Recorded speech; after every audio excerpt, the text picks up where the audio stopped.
Abir Youssef looks through her daughter Sarah's bedroom. Sarah is 19. On Thursday, she should have been attending classes at university. Instead, she was starting an 11-year prison sentence. Abir says Sarah has always been conscientious and loved to draw and sketch. So, for Abir, the news of Sarah's conviction has been like a body blow. When we heard the verdict yesterday, this verdict was very shocking, very tough, and very unjust. My daughter was telling me today from prison, "Mom, I'm 19 years old. After 11 years when I get out of prison, I'll be 30 years old. You can't imagine how much hurt hearing those words caused me."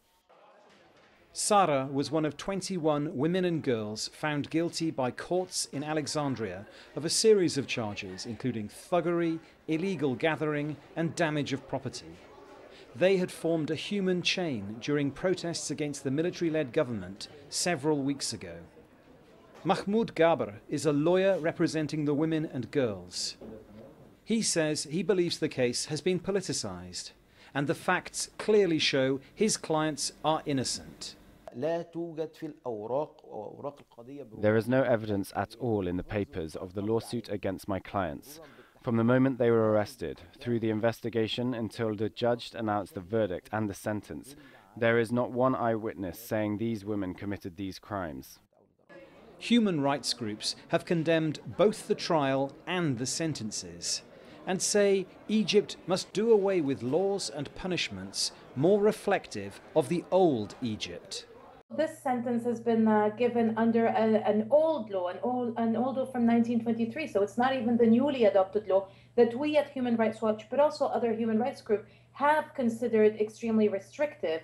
Now, this is all to be seen in the larger framework of a lot of restrictions imposed on the right of people to protest in a country that for the past 3 years has changed a lot of things thanks to protests. In recent weeks, both the government and the courts have clamped down on protests. Just over a week ago, 12 students from the Al-Azhar University were jailed for 17 years each for attempting to storm the headquarters of the institution.